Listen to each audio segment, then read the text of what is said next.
Buenas noches, buenas tardes a un lado y otro del charco. Amigos, bienvenidos a un nuevo encuentro Familia, Vida, Libertad. Buenas noches en Veracruz, Buenas noches a México. todos. Sean Mariana. bienvenidos. Sean bienvenidos a esta transmisión de la Agencia Católica de Noticias junto con Actúa Familia en España. Todos nuestros invitados, unos personajes que ahora quien no los conoce seguramente los va a seguir porque hay mucho que decir de ellos. Estamos muy contentos de tenerlos aquí, en especial en este día. Tenemos, no soy la única mexicana ahora, tenemos también una invitada mexicana, pero bueno, ¿quieres empezar a presentarlos, Pedro, por favor? Sí, tenemos hoy, el honor de tener con nosotros a Jesús Poveda de Agustín, el doctor Poveda. Bueno, ¿quién no conoce, al menos en España, a Jesús Poveda? Bueno, más que su currículum académico, él es profesor universitario, es psiquiatra, es un auténtico pionero en la lucha por la vida. Bueno, Jesús es una de las personas que puede ir por la calle, por la Gran Vía de Madrid, y encontrarse a alguien que le diga: hola, me salvaste la vida.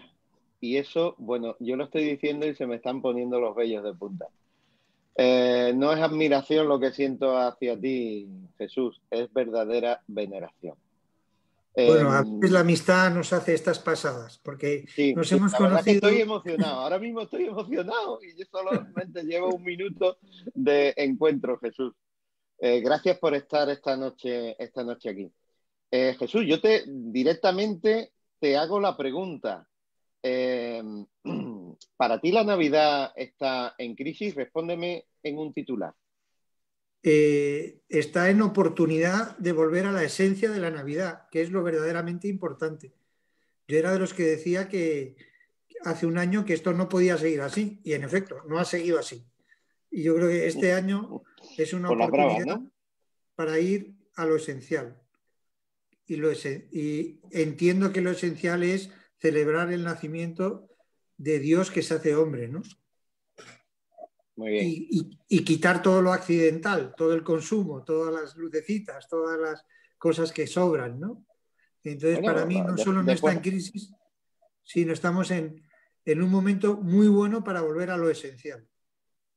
muy bien. Después hablaremos también del consumo, porque yo creo que el consumo quizás sea un poco importante, sobre todo este año. Pero bueno, seguimos. Mariana, ¿tú presentas a alguien? Sí, bueno, pues es un gusto presentar a una gran líder provida. Ella es de Aguascalientes, México. Ella es asesora inmobiliaria, madre de 5 hijos, estudió, es ingeniera en ciencias computacionales, etcétera. Tiene un currículum muy grande, pero lo principal es que es una gran líder provida aquí en México. Entonces, te damos la bienvenida. Por favor, Rosario Becerril, de Aguascalientes. Y para ti, Gracias. ¿Y madre de familia? sí, lo Muchísimas dije, 5 gracias por hijos. esta bienvenida. Sí, yo estoy muy honrada de estar en el programa de Pedro, que organiza encuentros espectaculares, y realmente es un honor estar aquí con ustedes. No, el honor es nuestro. Nuestro. Muy bien, Rosario, y por fin... ¿para ti la Navidad está en riesgo? Yo lo veo como un momento de oportunidades, más que riesgo. Es como para analizar e inspeccionar hacia adentro qué es la iglesia doméstica, qué es lo que vamos a heredar a nuestros hijos, porque van a ser los futuros cristianos que van a dar la cara. Y cómo vamos a nosotros a confrontar, o sea, a afrontar estos nuevos retos como verdaderos cristianos, ¿verdad? Entonces, pues yo lo veo como un mundo de oportunidades para poder analizar, crecer como personas y crecer como militantes, pues de testimonio, ¿no? Un testimonio vivo, porque el evangelio se debe de vivir, debe de ser vida, dice San Francisco de Asís, ¿vas a predicar? No, si es necesario hablamos, pero mientras caminemos, predicamos. Muy bien. Muy bueno. Y por fin tenemos a María García, que yo también tenía muchas ganas de tenerla. No nos conocemos personalmente, pero había oído hablar mucho de ti. Ella es una joven periodista especializada en la persecución a la Iglesia. Ella preside el Observatorio para la Libertad Religiosa y de Conciencia, y está especializada en todos esos temas. Pero lo principal es que se define como feliz esposa. Así que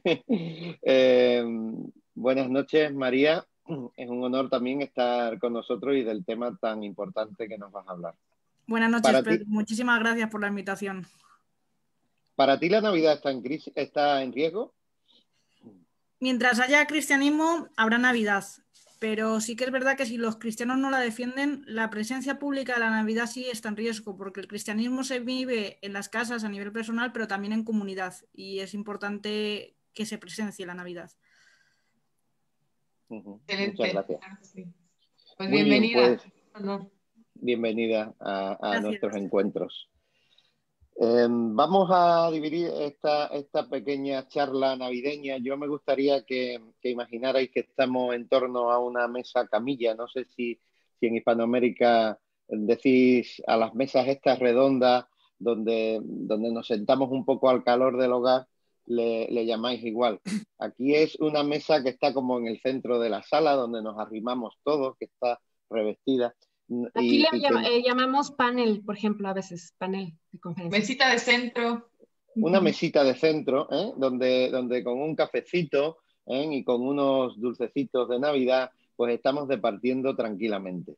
Podéis interrumpiros, pero bueno, para organizarnos un poco vamos a hablar pues de 3 puntos fundamentales, como ya sabéis. En Navidad la vida está en riesgo. Jesús ahora nos hablará de su experiencia. También vamos a hablar sobre la familia y nos hablará Rosario. Ella es madre de 5 hijos, algunos ya adolescentes, y por fin nos hablará sobre la libertad religiosa en esa tercera parte, María García. Pues muy bien, Jesús, te paso los trastos y responde. La vida está en riesgo. En Navidad tú tienes una larga experiencia de rescate, sobre todo en la Dator. Has creado grupos de rescatadores a lo largo de toda España. Como decía, pues bueno, hay ya chavales, hombres, medio hombres que pueden, o mujeres que pueden decirte, me ha salvado la vida, etcétera. Este año he llegado a apadrinar al hijo de un hijo al que ayudamos a su madre. O sea, que yo ya a partir de este año me considero abuelo por vida. Abuelo. O sea, no solo he rescatado a madres, sino que he podido apadrinar como padrino a hijos de esos hijos que rescatamos hace unos años, ¿no? A la Lo interesante de Jesús es que empezó a hacer rescate cuando nadie pensaba que eso, o sea, es el pionero, es que fue Jesús y después sí, toda la parte. Soy muy mayor, pasado mañana es mi cumpleaños y cumplo 63 es verdad, años. Es verdad. Creo que soy el mayor de la sala. Pero 60 años cumples ya. 63, oye, un poco de respeto ya con la edad, ¿eh? Bueno, pero yo tengo más canas que tú, aunque seas más joven. Oye, pero aunque sea, no, sí. Vamos a la Navidad. Yo creo que la Navidad es sinónimo de natividad y cuando hablamos de Navidad siempre estamos hablando de nacimiento, ¿no? La fecha de Navidad marca un antes y después en la historia de la humanidad. De hecho, los años se contabilizan a partir del nacimiento de Dios que se hace hombre, ¿no? Cuando me preguntabas como un titular para este programa de esta noche, yo decía que en la Navidad Dios se hace hombre y que yo lo que deseo para el año 21 es que tengamos menos cosas y seamos más cosas, ¿no? Y entonces yo creo eso, que la Navidad es un momento donde se conmemora el nacimiento de Dios que se hace hombre y por lo tanto Navidad y natividad, que es nacimiento, son casi sinónimos, ¿no? Evidentemente un año como este y un año y como el que estamos viviendo también en México. Soy profesor de la Universidad de Guadalajara, de la UDG, y tengo conocimiento directo de cómo están viviendo ahí mis compañeros médicos el actual año, y realmente es un año donde ha habido una presencia de la muerte en la sociedad muy, muy, muy fuerte, ¿no? El mundo occidental es un mundo donde la muerte la habíamos apartado, la habíamos convertido en algo accidental, y el COVID nos ha recordado que no es algo accidental al ser humano, sino que es algo esencial del ser humano, que es la presencia de la muerte, ¿no?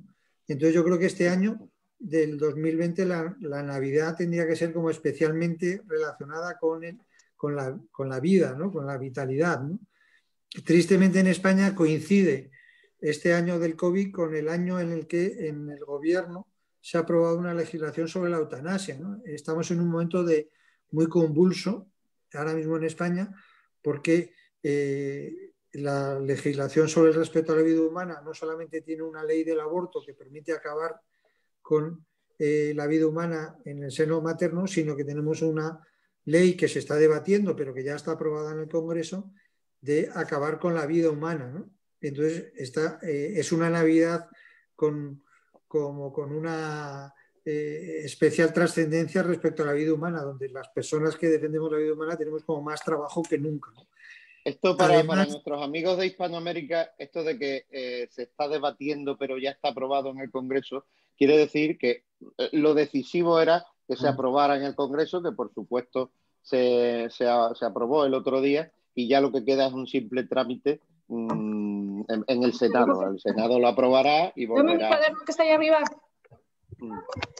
Y te quiero decir, Jesús, que eres muy, muy buen ejemplo y debes ser líder entre los médicos, porque te felicito. Actualmente conozco jóvenes estudiantes de medicina y créeme que son contados los que defienden la vida y nos dicen en su experiencia que todos sus compañeritos están a favor del aborto. Entonces, te vamos a poner como líder de los médicos, porque ahora ya no les importa ni siquiera la anatomía, o sea, la ciencia, la biología, lo que dicen, se van con la ideología de hoy, con las mentiras y el engaño de hoy, y se ríen de los que defienden la vida, porque ya dicen que la gran mayoría no lo hace. Entonces, en tu experiencia como médico, ¿qué les puedes aconsejar?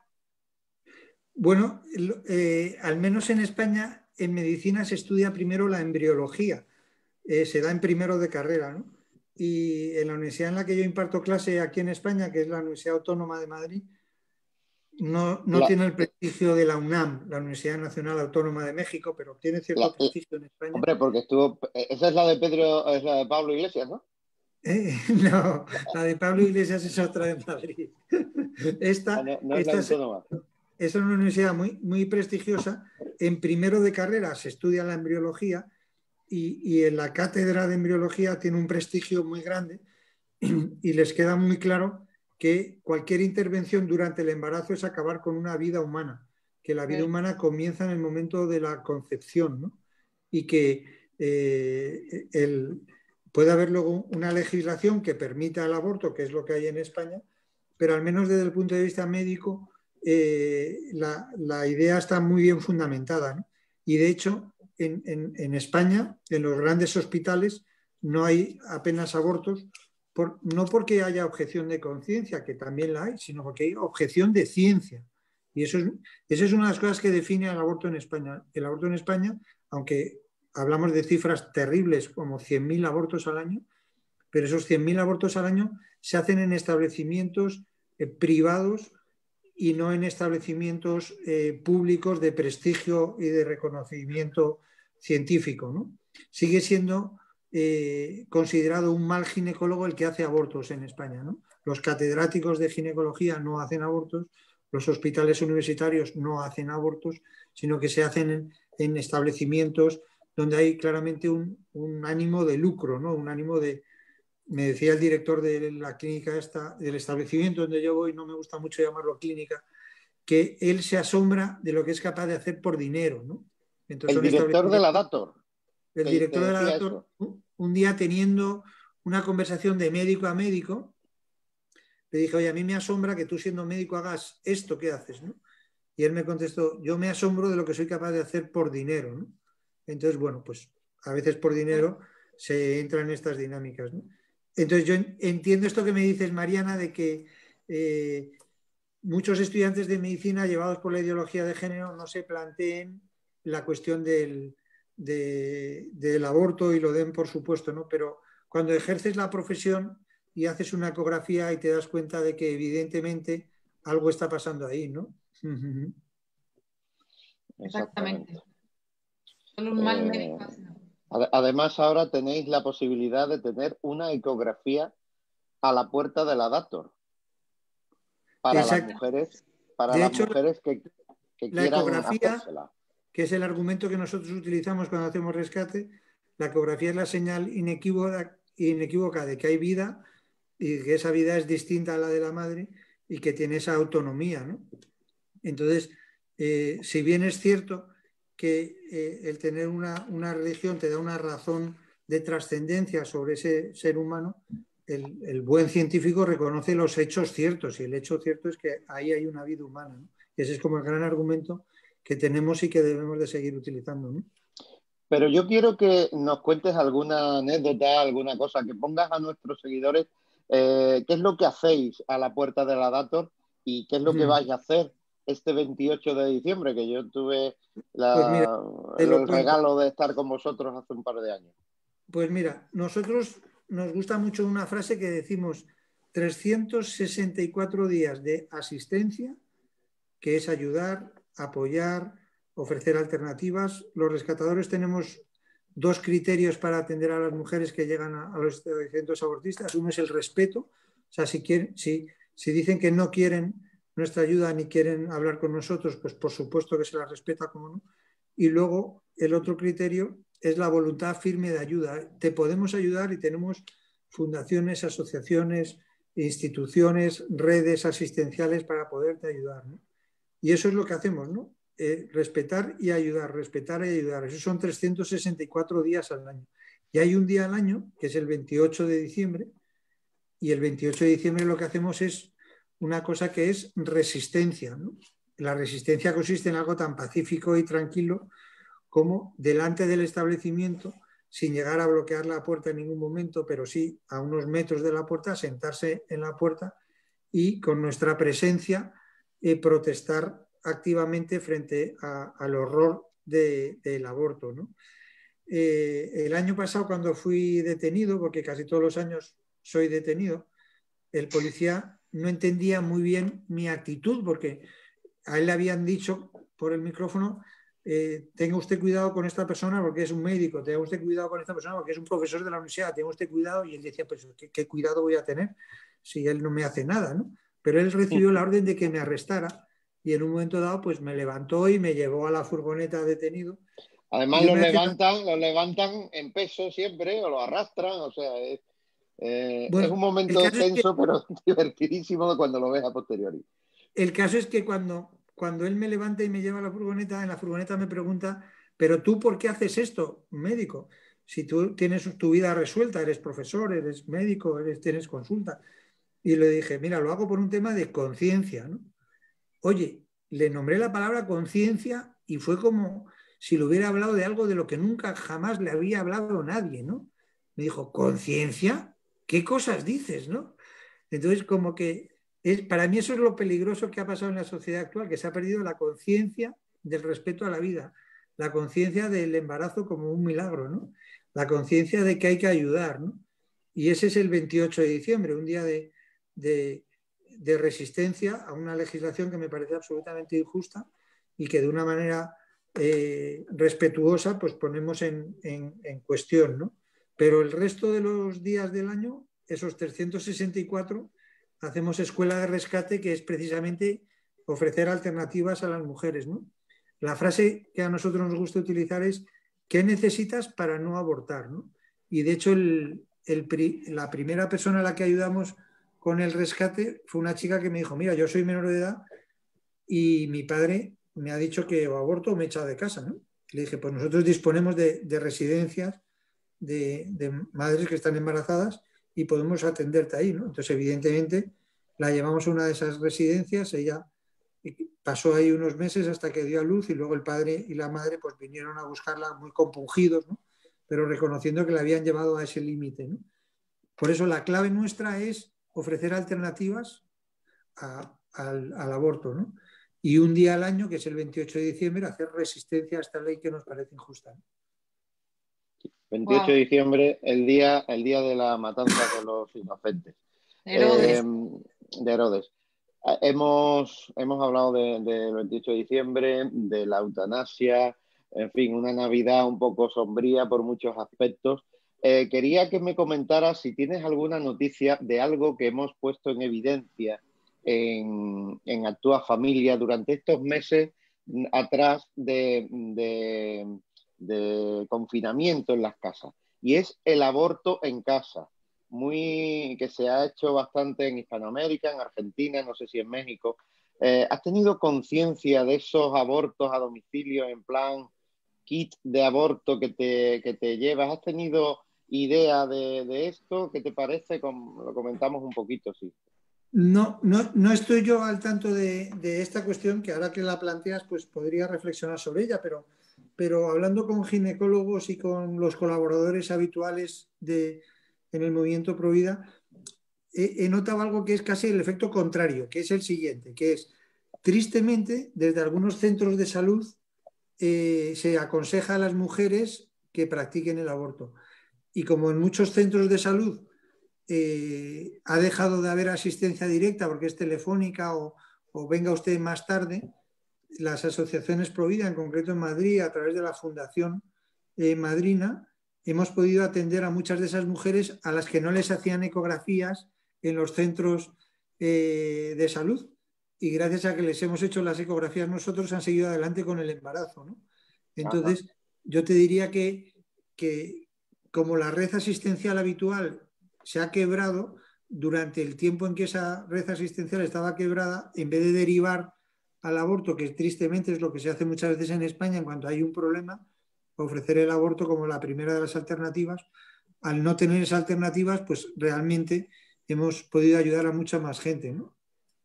Pero sí, esto que dices tú, de que puede haber habido más aborto químico en España este año que otros años, pues puede ser. Sí, aborto a domicilio. Tenemos un vídeo alucinante en nuestro canal de YouTube, invito a que los vean. Un vídeo impactante de Belén Majorel, esta nuestra asesora, que lo explica, ¿no? Cómo los kits, bueno, un vídeo también con imágenes que hicieron los de Citizen Go, ¿no?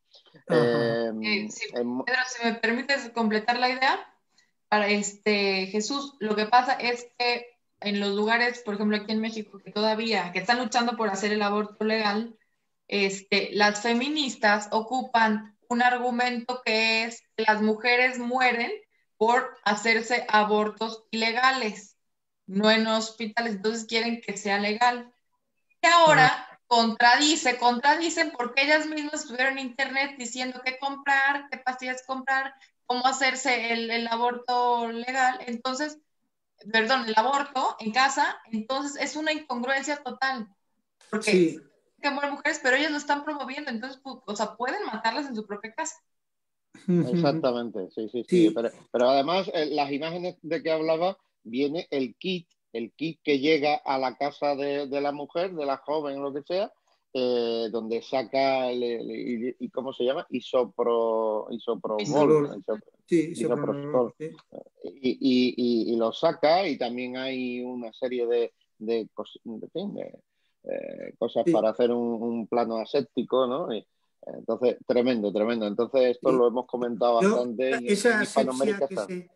Esa asepsia que a veces se utiliza para hacer el aborto, la comparo con la triste asepsia que se utiliza para poner la inyección letal en los condenados a muerte, en los países donde todavía existe la condena a muerte, ¿no? Que tiene que ser una jeringuilla higienizada, hacer una limpieza de la zona donde se va a poner la inyección para luego producir la muerte, ¿no? Yo creo que hay cosas que no requieren el nombre de médico, sino que requieren el nombre de verdugos, ¿no? Y yo creo que lo que hay que hacer en esas campañas que a veces se hacen, como esta que me estás comentando, Mariana, es poner de manifiesto que lo que se está haciendo es acabar con una vida humana, ¿no? Y que lo que hay que hacer con esas personas es ayudarlas, ¿no? El movimiento pro aborto es un movimiento muy, muy negativo, muy negro, muy, muy radical, donde no escuchan argumentos constructivos ni argumentos de ayuda y apoyo, ¿no? Por eso les pone tan nerviosos que haya ecografistas en las puertas de las clínicas abortistas o que se siga investigando sobre neonatología y medicina prenatal, ¿no? Entonces, la única manera de acabar con toda esa corriente tan trágica y tan fuerte del kit para abortar es mostrando que precisamente lo que hay que hacer en ese momento es, como hay una vida humana con especial debilidad, es cuando más hay que ayudarla, ¿no? Entonces me gusta mucho una frase que si los vientres de la mujer fueran de cristal, habría menos abortos, ¿no? Pues evidentemente hay que intentarlos hacer de cristal a base de ecografías, a base de ayudar sobre todo a esas personas, ¿no? E intentar argumentar, ¿no? Y también un papel muy importante que ahora mismo en Estados Unidos lo estamos viendo es el de gente que ha trabajado en clínicas abortistas, ¿no?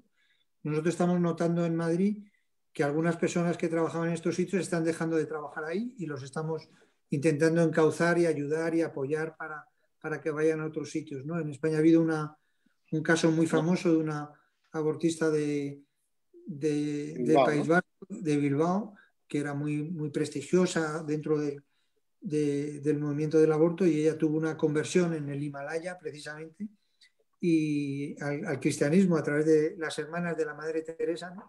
Y está siendo un ejemplo que está empezando a cundir dentro de estos establecimientos. Entonces hay que insistir en ahogar el mal en abundancia de bien, o sea, frente a esos kits para abortos, ecografías, ayudas, apoyos a las mujeres que están embarazadas y a las personas que trabajan en estos sitios, ¿no?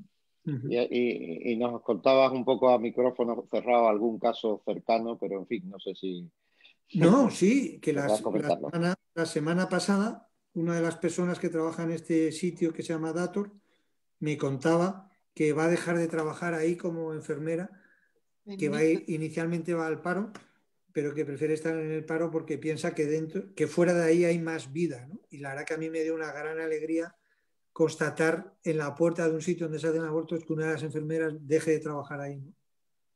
Así que espero que esto cunda en España y de ejemplo y estos lugares de muerte. Mi sueño con este establecimiento de abortos de Madrid es convertir esa guarrería en una guardería, ¿no? Sería quizá como lo más, el mejor modo de acabar esa gran tragedia, ¿no?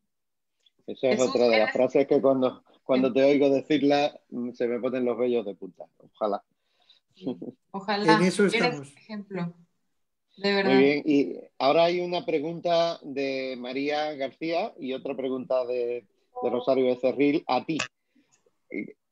Jesús, yo lo primero te quería dar las gracias porque, bueno, yo en mi época universitaria sí que fui esos 28 de diciembre y cambian mucho la concepción que hay sobre lo que de verdad se hace en las clínicas abortistas y me parece que, bueno, haces un gran trabajo. Y quería preguntarte qué piensas de las iniciativas gubernamentales que quieren prohibir que los rescatadores habléis con las madres que quieren abortar a la puerta de los abortorios. Es lógico, ellos saben la eficacia de la conversación, ¿no? A mí me gusta mucho una frase que es de San Agustín, que era de los listos de la clase, que decía que lo malo de la mentira es la parte de verdad que hay en ella, ¿no? Bien, pues lo bueno de lo malo, o sea, lo bueno de lo malo, como es una ley del aborto, como es la ley del aborto que tenemos en España, que se llama Ley Aído, es que en esa ley se habla de que hay que informar a la mujer. Entonces nosotros lo único que hacemos es informar a la mujer. Entonces, sorprendentemente estamos usando una mala ley para hacer una buena cosa, que es que en esa ley se habla de informar a la mujer. Y eso es lo que hacemos los Provida cuando damos información, lo que hacemos cuando hacemos una ecografía y lo que en la actualidad el gobierno cuestiona y quiere prohibir, ¿no? Lo quieren prohibir, es una legislación que quieren hacer, quieren como blindar los establecimientos abortistas, pero nosotros en la actualidad estamos cumpliendo con la ley, una ley absolutamente injusta que permite abortar, pero que habla de informar, y nosotros lo que estamos haciendo es informar, ¿no? Me parece lógico que ellos quieran quitarnos de ahí, porque saben que nosotros estamos quitando mucho negocio a los establecimientos abortistas, porque saben, con datos en la mano, que hay muchas mujeres que se plantean abortar y solo con el hecho de ver a personas delante de la clínica un día que llueve, como ayer, o un día que hace una temperatura excesiva en verano o demasiado baja en invierno, ahí hay personas que están asesorando. Dicen, pues, ¿qué está pasando aquí para que estas personas estén ahí, ¿no? Les molesta nuestra presencia, pero muchas veces la presencia, lo decía con mucha gracia ahora en la presentación Rosario, ¿no? Que mientras estás caminando estás actuando, no hace falta que prediques, estás actuando, ¿no?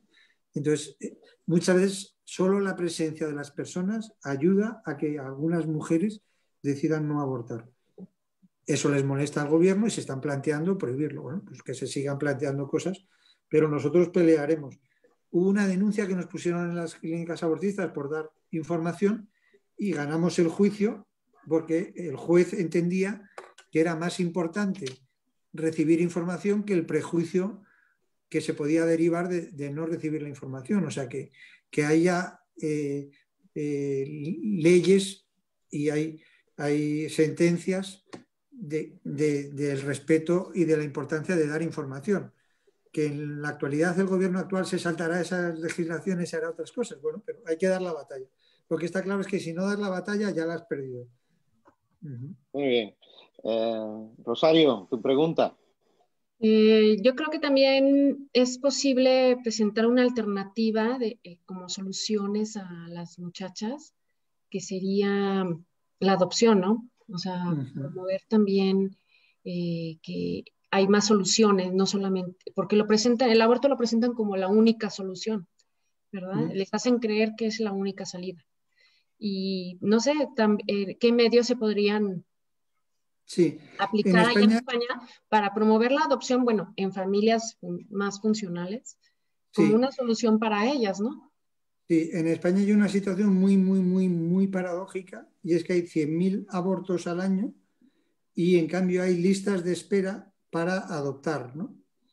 En muchas ocasiones nosotros tenemos tristemente ya tenemos 35 años de ley del aborto en España y se ha planteado muchas veces la adopción como una alternativa, ¿no? O sea, si tú no puedes hacerte cargo de tu hijo por la situación laboral y hay muchas familias, se suele hablar de 15.000 familias en España en listas de espera para adoptar, pues parece que conectando esto pues se resolvería, ¿no? Pero porque en el fondo hay una contraposición con la maternidad subrogada, que es una explotación de la mujer, y el bloqueo a la adopción, porque no hay formas legales funcionales, digamos, para poderlo facilitar. En efecto, ese es un tema que en España hay una mentalidad en ese aspecto muy diferente a la mentalidad mexicana e incluso de Estados Unidos, donde hay una mentalidad más abierta para la adopción, ¿no? De hecho, pues Steve Jobs cuenta en su vídeo del famoso discurso de la universidad cómo él es un hijo adoptado, ¿no? El modo de vida de adopción es un modo de vida que se entiende mucho en otros países, pero que tristemente en España está muy estigmatizado, ¿no? En España yo he utilizado a veces el recurso en la puerta de la datos, ¿no? Oye, si no puedes atender a tu hijo, dalo en adopción. Y me acuerdo que una de las chicas que estaba haciendo rescates conmigo me dijo, oye, si es que si tú no puedes, yo vería la manera de ayudarlo, ¿no? De que se pueda llevar a la adopción, ¿no? Y directamente la contestación fue, si quieres un hijo, háztelo tú, ¿no? O sea, fue una contestación muy radical, ¿no? O sea, sin dar lugar a la opción de la adopción, que a mí me parece una opción perfectamente razonable, ¿no? O sobre todo en el respeto de las dos vidas, ¿no? Yo creo que esta idea que en Argentina han sabido repetir una y otra vez, me parece que es la idea clave, ¿no? Hay que ayudar a las dos vidas, a la mujer que está en crisis y al hijo que está por nacer, ¿no? Muy bien. Vamos a pasar ya a un segundo bloque, como es el de la familia en riesgo en Navidad, y Soledad nos va a hablar. ¿Crees que la familia, perdón, Rosario, no sé por qué me Rosario Becerril, ¿por qué la familia crees que está en riesgo? O, no sé, ¿lo crees o no? Bueno, ¿Qué experiencia? si nos vamos al marco histórico, el cristianismo siempre ha estado en riesgo, ¿verdad? Porque siempre ha sido perseguido. Ahorita podemos decir que son nuevos retos para el cristianismo, ¿verdad? Porque siempre se va a presentar de diferentes aristas, pues lo que es la persecución para la ética y vivir el cristianismo y la libertad, ¿verdad? De creencias.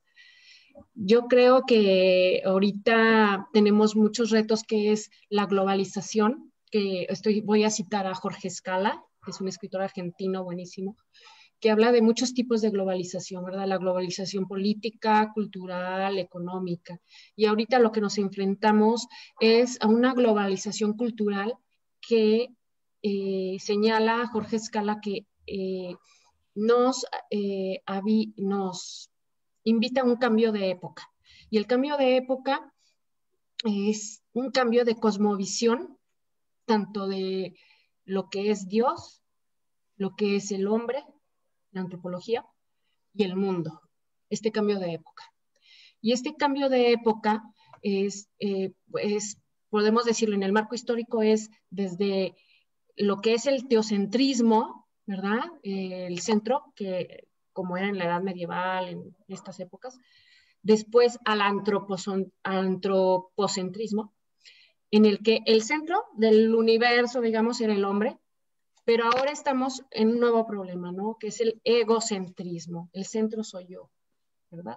Tú me mencionabas en el guión el individualismo, que pues el individualismo que implica el egocentrismo. Y el egocentrismo en el que la medida de todo soy yo y los demás no importan, ¿verdad? Entonces la medida de Dios soy yo, la medida del mundo soy yo. Entonces creo que ese es el nuevo reto que enfrentamos como cristianos, como humanidad, para poder salir de esta espiral, digamos, esta espiral egoísta. ¿No? Exactamente. Porque el egoísmo, Jorge Escala lo marca muchísimo, dice, el impacto antropológico del egocentrismo es que perdemos la capacidad absoluta de amar a otros. Y eso es lo contrario al cristianismo, porque el cristianismo es renunciar, o sea, renuncias a ti mismo para poder ver a los otros, ¿no? Y entregarte a los otros. Una sociedad más egoísta, que nada más piensa en la felicidad, no en los demás, en la de uno mismo, y contra el cristianismo estamos de acuerdo que no ayuda ahorita la literatura basura, que todo te lleva a la comercial, ¿no? La literatura comercial, que todo te lleva al tú puedes, tú eres tu propio jefe, tu propio centro, tú puedes, tú decídelo, y la nueva era, etcétera, ¿no? Y yo creo que eso también, o sea, ¿cómo nos afecta, como dice el tema, ¿no? ¿Cómo nos afecta la Navidad en riesgo? O sea, la Navidad en riesgo, pues es todo, porque las fiestas principales del cristiano es primero, nace el Salvador y se cierra nuestra principal fiesta, que es la resurrección, porque llega el Salvador a cumplir su misión, ¿no? A darnos la vida eterna, ¿no? La resurrección. Entonces, ¿cuál es la Navidad está en riesgo? Bueno, sí, la Navidad está en riesgo si no entiendes qué es, ¿verdad? Porque todo el Antiguo Testamento, pues se trata de esa espera y esa promesa y esas profecías, ¿no? Que el verbo se hace carne. El verbo, el misterio de amor más grande del universo, ¿verdad? Entonces, si a tus hijos ese ambiente de laicismo, ese ambiente de consumismo, ¿les afecta de alguna manera en estos días? Sí, porque todo, o sea, es muy difícil, o sea, no vamos a ir contracorriente, pero sí somos cristianos en el mundo, ¿no? estamos en el mundo y tenemos que ser luz en el mundo. Sí, sí nos afecta porque pues también, o sea, tenemos los aparatos que nos aíslan, no estamos en familia, pero estamos a veces aislados, incomunicados, cada quien en su rollo, impersonalizados. Y esto, pues es un impacto muy, muy fuerte, ¿no? Porque a veces es muy difícil desconectarte y poner tus límites. O sea, a veces hasta que ya vive las consecuencias de este aislamiento que nos lleva también los medios electrónicos y este tsunami de medios electrónicos, de aplicaciones, de pues cosas muy positivas, pero que si nosotros no nos desconectamos, dejamos de ser plugs, porque hablaban de los que somos los plug-in, es una generación plug-in. Si no ponemos los límites en estas cosas, pues nos vamos a desconectar y vamos a realmente hacer nosotros nuestro propio Dios, ¿no? Bueno, ¿y cómo pones los límites tú en tu casa? Tienes 5, ¿no? Sí, tengo 5, o sea, los límites son, bueno, pues hay horas familiares, claro que, o sea, hay que estar conectados y que sus clases en línea, pues ahora más, ¿no? Que nunca. Su conexión con sus amigos, sus grupos virtuales y ese crecimiento, pero que no dejen de ver al que está alrededor, ¿verdad? Al que está en tiempo real. Entonces, sí, los límites son, bueno, principalmente los padres de familia deben de poner los límites que, oye, pues es hora de comer, desconéctate, vamos a platicar en familia. Y digo, prefiero que se estén peleando en tiempo real a que no se vean, a que no se hablen ni sean unos perfectos desconocidos, ¿no? Ciertamente. Y respecto a la Navidad, ¿por qué no nos cuentas cómo intentas o cómo la vives? La Navidad, yo sé que cada vez ahorita enfrentamos un mundo en que cada vez las personas están más solas, hay más soledad, más abandono, y tenemos que dejar lo que decía el Papa San Francisco, ¿no? La indiferencia a los que están a nuestro lado, bueno, al prójimo. Yo te cambié el nombre, pero tú has elevado a santo el Papa que tenemos, el Papa Francisco, ¿no? Papa Francisco, sí, el Papa Francisco, y pues que habla que resistamos a eso, a este mundo de indiferencia, ¿no? ¿Cómo vivir la Navidad? ¿Cómo la recomiendo? Pues que no olvidemos que también necesitamos los signos visuales, que son los que nos están recordando esta fe que tenemos en nuestro interior, los signos visuales, que no perdamos de vista que nuestra fe es cristocéntrica, el centro de nuestra fe es Cristo, que no perdamos de vista que aunque estemos limitados en ir a misa en ciertos lugares, pues que la mejor manera de ser cristiano es llevar una vida eucarística. Sí, la mejor manera de ser cristiano es llevar una vida eucarística, porque Cristo es el centro de nuestra vida. ¿Qué hacéis estos días o esa noche, la Nochebuena? ¿Leéis alguna sí, o sea, que no perdamos, si va a ser virtual, o sea, en general, habla a la gente en general, que si tenemos que tener la misa virtual, que no perdamos esa devoción de asistir a la misa virtual que tiene las mismas... Porque allá en México todavía tenéis limitado, ¿no? El acceso a las misas, ¿no?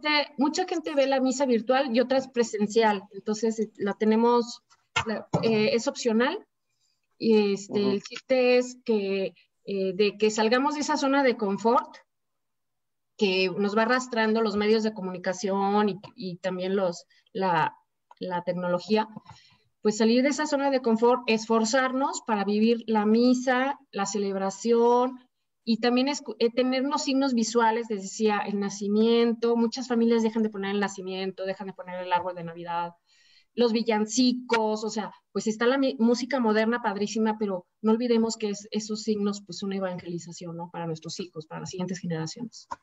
Recuperarlo, ¿no? Con la tradición. Sí. Hay que ensayar los villancicos, Rosario.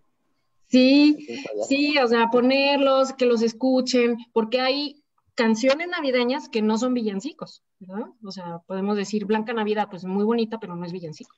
Bueno, a ver si te mando algún villancico flamenco de los de aquí de mi tierra, que me chiflan.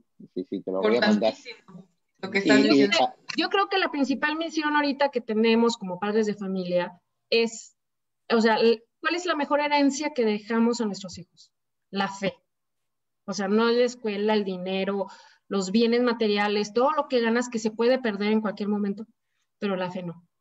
O sea, la mejor herencia que puedes dar a tus hijos es la fe y el Se testimonio. puede perder también, pero hay que conservarla. Pues se tiene que alimentar, ¿verdad? Se tienen que alimentar y enseñarlos a que es de constancia, constancia. Muy bien.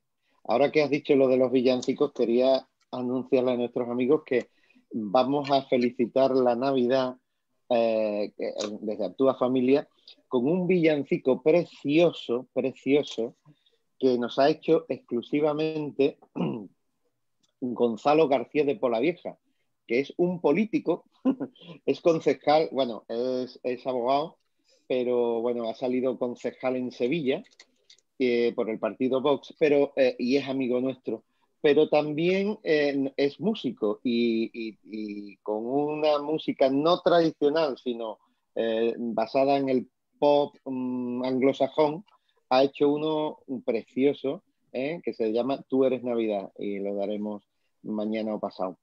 Muy bien, pues tienen una pregunta para ti, Jesús y María, ¿no? Cualquiera de los dos.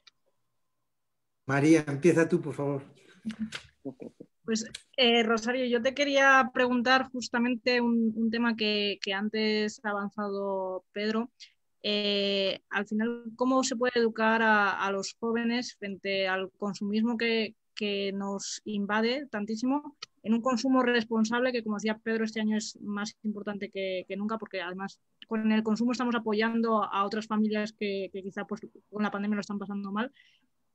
¿Cómo se puede educar a los jóvenes, en tu caso a tus hijos, en este consumo responsable frente al consumismo que nos domina?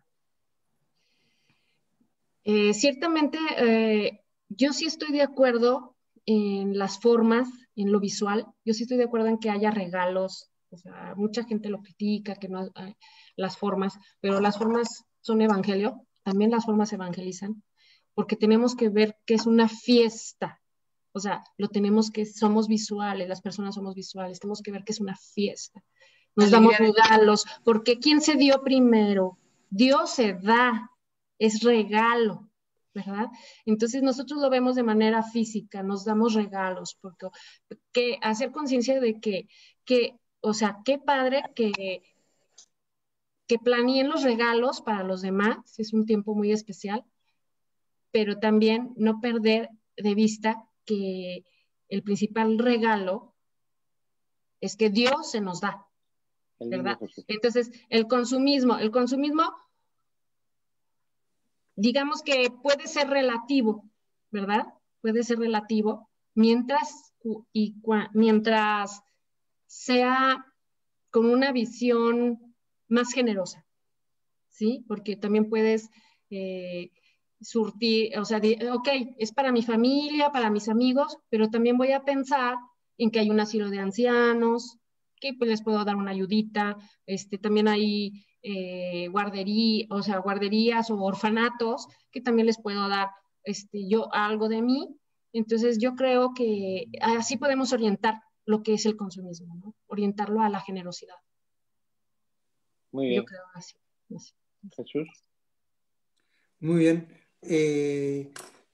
Como unas cuantas ideas la pregunta sería, ¿cómo dar ideas concretas a familias concretas para vivir esto que acabas de decir, ¿no? Lo de poder a lo mejor visitar un hospital. Yo recuerdo cuando acabamos la carrera de medicina que en mi promoción celebramos la Navidad repartiendo unos regalos en un barrio muy, muy, muy marginal de Madrid donde no había regalos, ¿no? Yo un poco te preguntaría eso, Rosario, al hilo de la pregunta que te ha hecho María, esos aspectos un poco concretos, cómo hacer que los hijos se lo pasen bien haciendo esos planes, y porque yo creo que la alegría es la mejor manera de predicar el Evangelio, ¿no? Cuando nos ven a nosotros contentos y satisfechos, ¿no? Yo fíjate que de pequeño me creía que la Navidad era tan importante porque era yo nací el 23 de diciembre y veía que la gente se ponía muy contenta de cara a la Navidad, hasta que ya me di cuenta que yo me llamaba Jesús, pero era por otro Jesús verdaderamente importante. Entonces, que yo creo que lo que más arrastra es como el ejemplo y la felicidad, ¿no? Entonces, la pregunta, Rosario, sería, ¿cómo haces para que tus hijos estén felices durante estos días de Navidad? Muy buena pregunta, muy buena pregunta. Primero, pues, ¿quién no es feliz recibiendo regalos, verdad? Yo soy feliz recibiendo regalos. Yo cumplo el 24 de diciembre años, ¿verdad? Entonces me dan doble regalo. Me dan el de Navidad y el de mi cumpleaños. Qué bueno. Entonces yo soy muy feliz, yo lo espero y me preguntan qué quieres de cumpleaños, qué quieres de Navidad. Yo soy feliz. Yo creo que es abrir el corazón, o sea, enseñar a los hijos que es tan importante. Hay que saber dar, pero también saber recibir. O sea, las dos cosas, porque uno implica generosidad, otro humildad. Y también ver un poquito más allá, ¿verdad? Nada más nosotros, ver un poquito más allá. Oye, tienes un vecinito por ahí que a lo mejor siempre está solo, ¿no? O sea, abrir nuestra mente un poquito al mal necesitado, a los necesitados, no ser no sé, romper ese espiral de la indiferencia, ¿verdad? Y pues también ya hay instituciones que se dedican a la práctica a la práctica de la caridad, y podemos nosotros acudir, por ejemplo, a la parroquia. ¿Qué se ofrece, no? ¿Qué se ofrece y qué puedo dar? O sea, de reconocer nuestros límites, pero también, mira, dentro de lo que yo puedo, de mi capacidad, yo puedo dar cobijas y ya está Cáritas, ¿no? Cáritas canaliza. O puedo ahorita por la pandemia puede ser complicado hacerlo presencial, pero podemos acudir a esos lugares para ver qué necesitan para esta Navidad, o sea, no estar romper esa zona de confort que tenemos, que nada más mi familia, mis hijos y ya, y nos olvidamos de los que necesitan pasar una noche, ¿no? Con alimento, con cobija. Muy buenas ideas, Abrirse. muy bien, buenas ideas. Sí, señor. Es lo fundamental, romper nuestra zona de confort como la rompió el Dios Altísimo, que rompió su zona de confort y bajó a un pesebre maloliente y oscuro, ¿no? Muy bien, pues pasamos a esa tercera parte sobre la libertad religiosa, que es algo muy importante. Bueno, familia, vida, libertad son las tres patas de nuestra acción, de nuestras asociaciones y de la plataforma Actúa Familia. Y nos va a hablar de libertad religiosa, que yo quería tenerla presente en este encuentro, porque si hay algo que nos enternece el corazón es el desprecio al que vino a nacer en nuestra casa, la persecución. Entonces hay muchos Herodes modernos que persiguen también al niño Jesús, que hoy son esos cristianos perseguidos en diversas partes del mundo. Hay instituciones como Ayuda a la Iglesia Necesitada y otras más libres que han puesto esto de manifiesto. Yo quiero, María, que nos hables un poquito sobre esos cristianos perseguidos en el mundo y después sobre esos posaderos que no dejan entrar a Cristo en su casa o en sus ciudades o en su política, o sobre el laicismo. Esas dos. Adelante, María, ¿qué nos cuentas? Según la lista mundial de la persecución 2020 de la ONG Puertas Abiertas, este año han asesinado a más de 3.000 cristianos en el mundo y han sido atacadas más de 9.000 iglesias. Todos sabemos quiénes son los principales perseguidores de los cristianos en el mundo: el extremismo islámico y el comunismo. 1 de cada 3 cristianos en Asia sufre persecución a nivel alto, muy alto o extremo, mientras que en África se trata de 1 de cada 6. El país que encabeza esta lista de puertas abiertas es Corea del Norte, país tan hermético que sabemos poquísimo de lo que los cristianos verdaderamente están sufriendo allí. Pero no podemos olvidarnos de otros países, por ejemplo China. El gobierno comunista mantiene el acuerdo con el Vaticano, sin embargo el comunismo quiere una religión patriótica replegada a las directrices del régimen. Hace unos meses, en el Observatorio para la Libertad Religiosa, entrevistamos al padre Bernardo Cervellera, que es experto en los cristianos perseguidos en China, y nos decía que allí la iglesia clandestina está siendo prácticamente destruida. Perdón, repite el nombre de este padre, Bernardo Cervellera. Cervellera, muy bien. Sí. Y bueno, eso, a pesar del acuerdo con el Vaticano, está siendo prácticamente destruida. Quiero acordarme también de todos los niños que sufren persecución por motivo de su fe en todo el mundo. Como decías, hay muchos Herodes. en China, en Corea del Norte y en otros países de Asia, en África. Y cada 28 de diciembre, el Día de los Santos Inocentes, y otros muchos días más, como nos ha contado Poveda, salva vidas ante los abortorios. Pero este 28 de diciembre acordémonos también de estos inocentes, de los niños cristianos perseguidos. Una cifra que a mí me causa muchísimo dolor, que me impacta muchísimo, también sacada de esta lista de puertas abiertas, es que más de la mitad de los 260 millones de cristianos que sufren persecución son menores de 18 años. Es decir, son niños y adolescentes. Esta Navidad recordemos cómo celebran estas personas el nacimiento de Jesús. Recordemos qué Navidad tan distinta tienen esos niños y los niños de España o de los países que nos están escuchando en Hispanoamérica.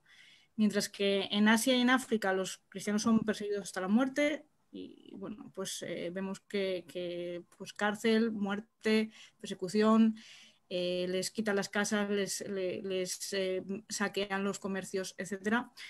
Lo que vemos en Europa son que los cristianos son discriminados porque una parte de la sociedad busca un laicismo beligerante en la que los creyentes solo practiquen su religión en privado. Lo que hablábamos antes, al final es importante también que los cristianos y todos los creyentes de las diferentes religiones muestren sus creencias también, que no sea solo en casa, sino que la fe tiene una parte comunitaria. Tanto por la discriminación como por la persecución extrema, el cristianismo es la religión más perseguida del mundo. En el Observatorio para la Libertad Religiosa realizamos cada año un informe de ataques a la libertad religiosa en España de todas las religiones. Los cristianos son los más perseguidos. 2020 será el 10º informe que publiquemos, aparecerá en primavera. En 2019, que son los últimos registros que tenemos, claro, pues contamos 175 ataques a la libertad religiosa en España.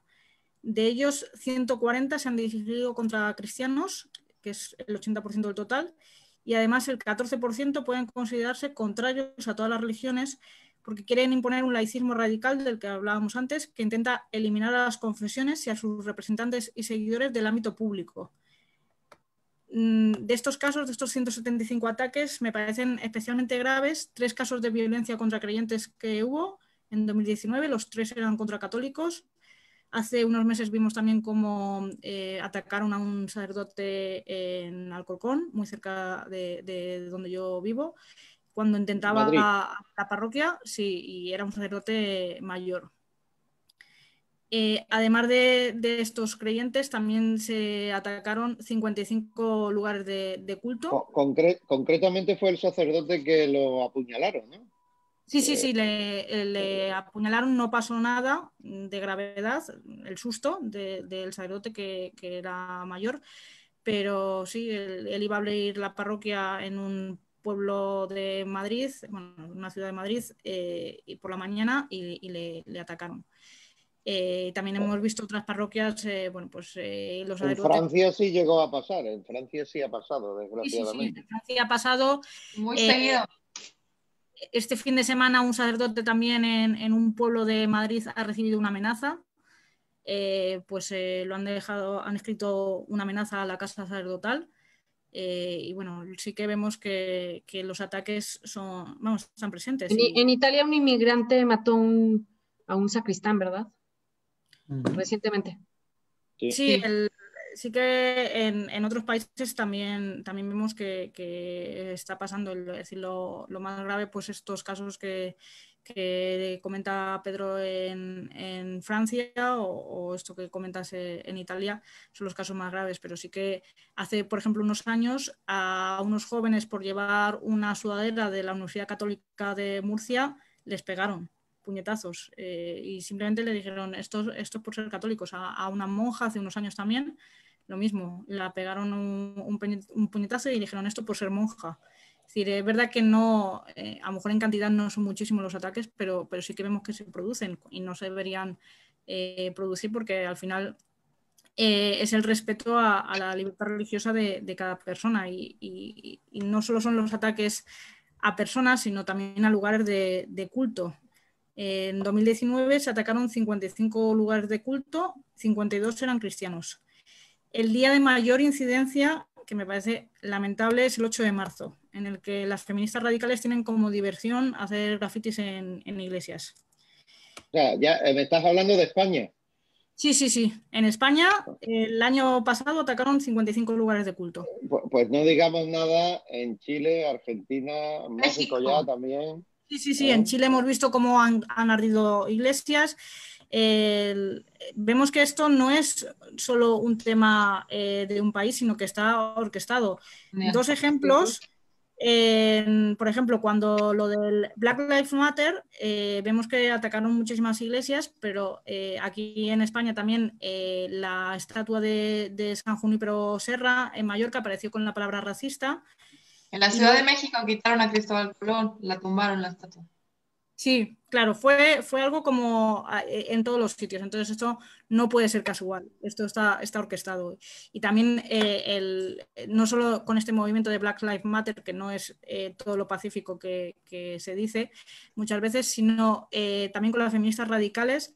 Hemos visto lo que decía Pedro en Chile, lo hemos visto en Argentina, cómo han atacado catedrales, lo hemos visto en España, lo hemos visto en Polonia.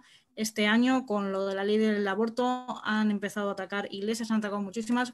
Los polacos estaban alucinando porque nunca les había pasado esto. Sí que tenemos un acuerdo con una universidad de Polonia y hace 2 años, cuando tuvimos una reunión allí en una ciudad de Polonia, en Torun, me decía, es que lo que está pasando en España va a pasar en Polonia. Pues ya ha pasado.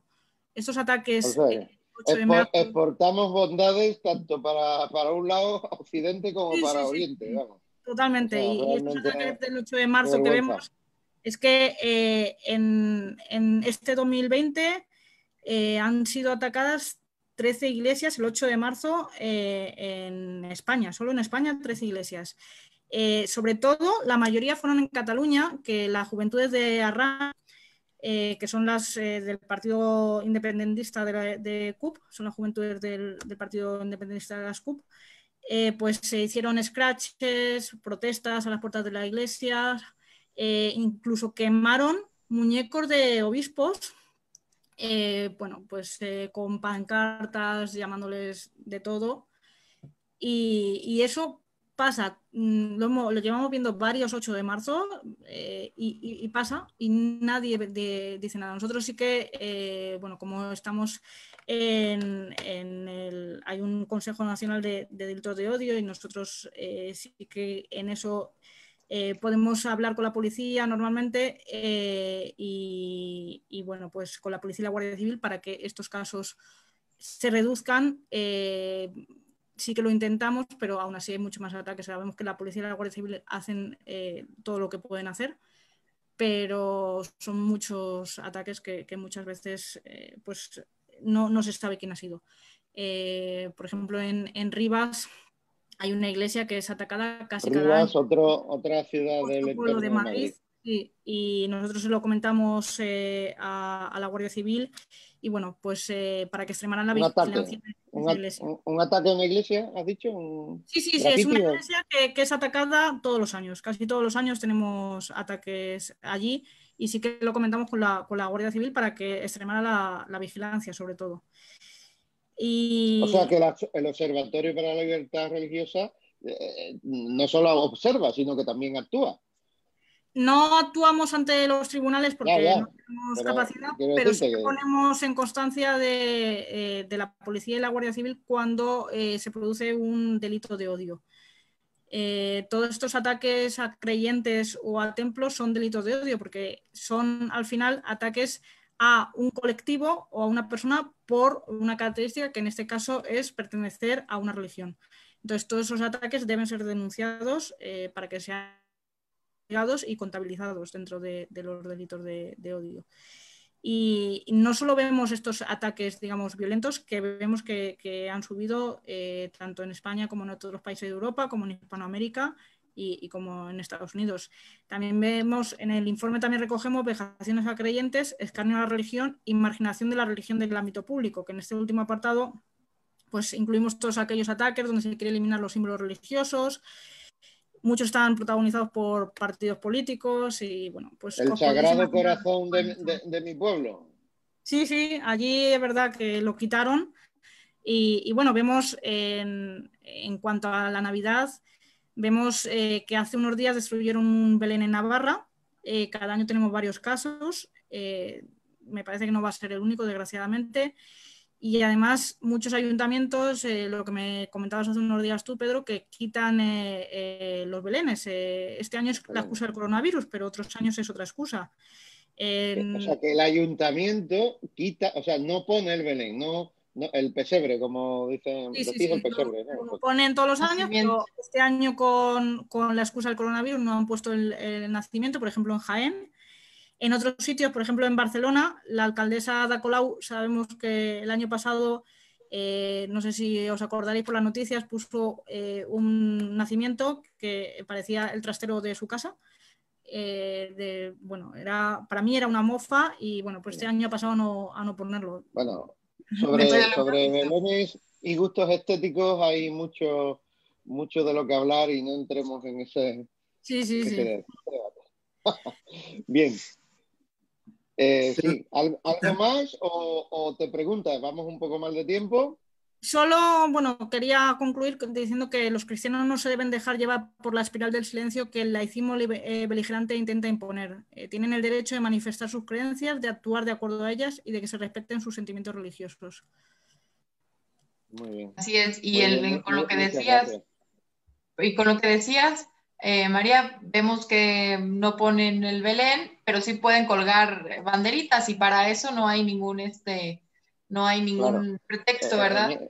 Mira, lo que pasa en San Fernando, que es la ciudad de Cádiz donde vivo, es que tenemos un ayuntamiento que es un monumento nacional, es enorme, y lo empezaron a rehabilitar hace un montón de años. No había dinero y las obras se han llevado muchos años. Entonces, el Belén enorme, gigantesco, municipal, que colocaban en el atrio del ayuntamiento, dejaron de ponerlo, era precioso, y lo trasladaron al atrio, a un lateral de la iglesia mayor. Entonces estaba apagado, tal, después al final casi en Navidad lo encendieron, pero dentro de la iglesia. Nosotros dijimos, no, este Belén debe de estar para lo que fue diseñado, para el atrio del ayuntamiento, para la plaza principal, la plaza del Rey, no en un lateral enfrente del Papá Noel, de los tíos vivos y de todo lo que había de la iglesia. Pues bien, se terminó de restaurar el ayuntamiento, este año ha terminado, pero el Belén no ha vuelto al ayuntamiento, se ha quedado relegado en un lateral de la iglesia. Y esto a mí me parece muy paradigmático de lo que está pasando. Quieren evitar toda referencia religiosa en la Navidad como fiesta laica, como fiesta de invierno, pero no como fiesta cristiana, que es lo que realmente es. Se olvida el verdadero significado y eso lo vemos en todos lados. Bueno, desde hace mucho tiempo, mucha gente ya no se enfoca en el verdadero significado, pero ahora los ataques son peores. Y yo me he ganado mucho ataque por decir, ¿no crees en el nacimiento del niño Jesús? ¿No crees en la Navidad? ¿Por qué la celebras? ¿Por qué te juntas? ¿Por qué tienes el día libre? Vete a trabajar, pero para eso sí agarran las fechas. La Semana Santa igual. ¿No crees? Bueno, el otro día, pues a trabajar. No ¿Quieres vacaciones? La solución para reducir el número de comensales y el número de personas que habría en los sitios en Navidad es muy fácil. El que no crea en la Navidad, pues que no participe de las comidas o que no participe de las fiestas. Bueno, pero ya en serio, vamos a las preguntas, que vamos un poco mal. Rosario, ¿qué le tienes que preguntar a María? Yo creo que hay muchos tipos de persecución. Bueno, la violenta es la más visible, pero también está la que es segregaria, la que te segrega, la que te discrimina por ser cristiano. Y esto se presenta muchísimo en las universidades, ¿verdad? Alumnos que son perseguidos porque defienden o la vida, la familia, o son cristianos, o es la mofa, la burla, la segregación, todo ese tipo de cosas. O un sacerdote que va en el autobús, nada más por tener el sacuellos, pues recibe burlas, humillaciones. Y yo quisiera saber, esto pues puede controlar de arriba hacia abajo, ¿verdad? O sea, yo creo que a través de leyes que también promuevan el respeto a la libertad religiosa, a las manifestaciones públicas en forma personal de otras personas. O sea, si tú vas vestido de una manera, como dicen los estudiantes que llevaban su sudadera que mostraban que pertenecían a un colegio católico, a una universidad católica. Entonces yo creo que este tipo de control o sea, este control de respeto, digamos, que debe de ser cultural, es lo que hablaba yo de la globalización cultural, podría promoverse a través de leyes, ¿no? Entonces, ¿qué propuestas hay al respecto de leyes que promuevan pues como delito la violencia contra las creencias religiosas, tanto a imágenes como a personas? O sea, ¿qué propuesta hay para una ley que realmente sea efectiva? Pues me parece muy importante lo que comentaba antes de que los ataques estos violentos sean considerados delitos de odio. Ahora estamos viendo cómo toda la legislación de delitos de odio pues se está implantando en los diferentes países y organizaciones como la OSCE están haciendo para que se implante en los demás países, pero tenemos que ser conscientes de que los creyentes también son víctimas de estos delitos de odio. Y también me parece muy importante en España, dentro del Código Penal, bueno, hablo al final de España, es lo que conozco más, está un artículo que pena las mofas a los sentimientos religiosos. Esto ahora mismo los partidos en el gobierno lo quieren eliminar, cuando creo que es necesario, porque al final los creyentes no son alguien a los que encerrar en las capillas y ya está. No son personas a las que encerrar. Algunos partidos lo quieren eliminar. Algunos partidos. Sí, los partidos de gobierno. Claro, los de el gobierno izquierda. nacional. Muy bien. Perdón, Pedro, es un plan. Perdón, Pedro, eso es un plan que viene desde hace años de aquí en México, pues Rosario lo sabrá también. Venimos, estamos en unos gobiernos que desde hace muchísimos años, desde la ley Calles, prohibieron andar en sotana y manifestar a los sacerdotes, manifestar lo que era su fe religiosa en las calles. Entonces vemos que ese es un plan desde siempre, ¿no? Sí, claro, de la masonería y todas las élites que persiguen al cristianismo. Jesús, tu pregunta.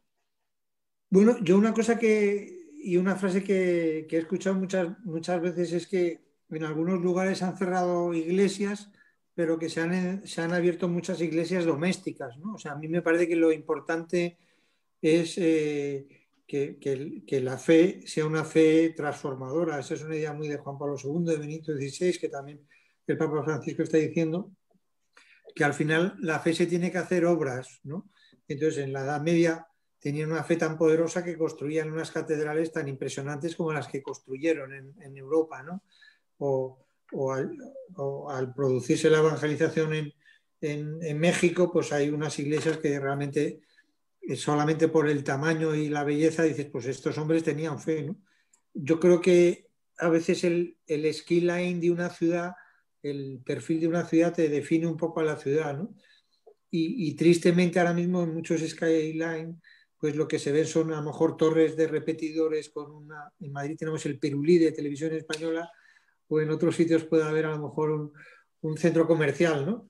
Yo creo que hay que volver otra vez a construir cosas, ¿no? Porque la fe tiene que transformarse en cosas materiales. O sea, hay una frase que a mí me gusta mucho que dice que una fe sin obras no es una fe madura, ¿no? O lo de no me digas que me quieres si no estás aquí. O sea, que al final lo que hay que hacer es vivir no solo de fe, sino vivir la fe, ¿no? Mi pregunta a María es cómo facilitar esa resistencia que hay que tener, cómo facilitar esas denuncias, o sea, que la gente no solo se sienta agredida, sino que eso luego hay que poner una denuncia. A mí el ejemplo que has puesto de ese sacerdote que fue agredido en Madrid, yo le conozco personalmente porque su parroquia da a una universidad donde doy clase, que es la Universidad Rey Juan Carlos. Se llama Javier Contreras, este sacerdote, y él lo que hizo fue aprovechar eso para denunciarlo, para ponerlo en los medios de comunicación, para entender que en su caso a lo mejor se debía a una enfermedad mental, pero que era un ejemplo de falta de respeto a la religión. Entonces, que yo creo que lo que hay que hacer cada vez que pasa una cosa de estas es contabilizarla como muy bien hacéis vosotros, pero luego poner la denuncia, resistir, y que eso también nos sirva de acicate, o sea que lejos de que metan el Belén en un lateral de la catedral, ese Belén tiene un sitio que es en la plaza del pueblo, pues hay que volver ahí, ¿no? En Madrid ha sido muy comentado el anuncio de la presidenta de la Comunidad de Madrid cuando inauguró el Belén de la Comunidad de Madrid, ¿no? Se ve que es un discurso muy bien elaborado donde hablaba de que el Belén es para conmemorar el nacimiento de alguien que cambió la historia, porque desde entonces se cuentan los años, ¿no? Entonces, yo la pregunta que le hago a María es cómo animar a la gente a denunciar, a resistir y a dar muestras de fe. ¿Cómo se podría hacer eso?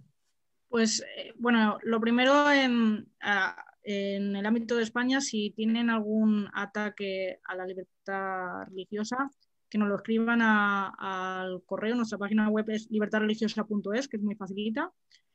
Y hay observatorios en Europa y en otros países también en Hispanoamérica. ¿Cuál es el correo vuestro?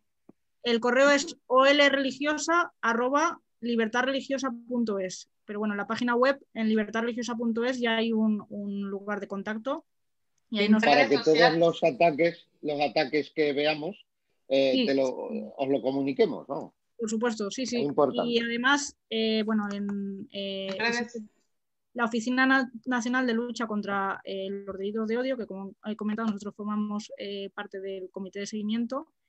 Entonces, si hay algún ataque ya eso, más violento, como lo que hablábamos los sacerdotes, hablar con la policía, ellos ya ponen todo lo que pueden para investigarlo, etcétera, y lo contabilizan como delito de odio. Y además hay ellos, la policía y la Guardia Civil, están dando a conocer una encuesta también para saber quiénes son las víctimas de estos delitos de odio. Entonces, si los cristianos son víctimas de este delito de odio o cualquier otra persona por sus creencias, que también sepan que es víctima de este delito de odio y lo hagan saber a la policía y cuenten estas estadísticas. Me parece esencial.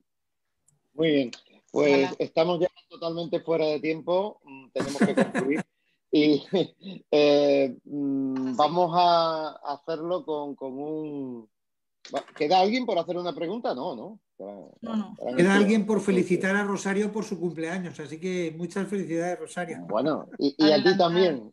Y a ti, y a ti también. El 23 y el 24. Soy qué curioso. Qué curioso, Pedro, que los invitados, 2 de 3, cumplen en Navidad casi, ¿no? Y el encuentro es de Navidad. En la octava de Navidad. Se ve que habéis acertado con los invitados. Sí, totalmente.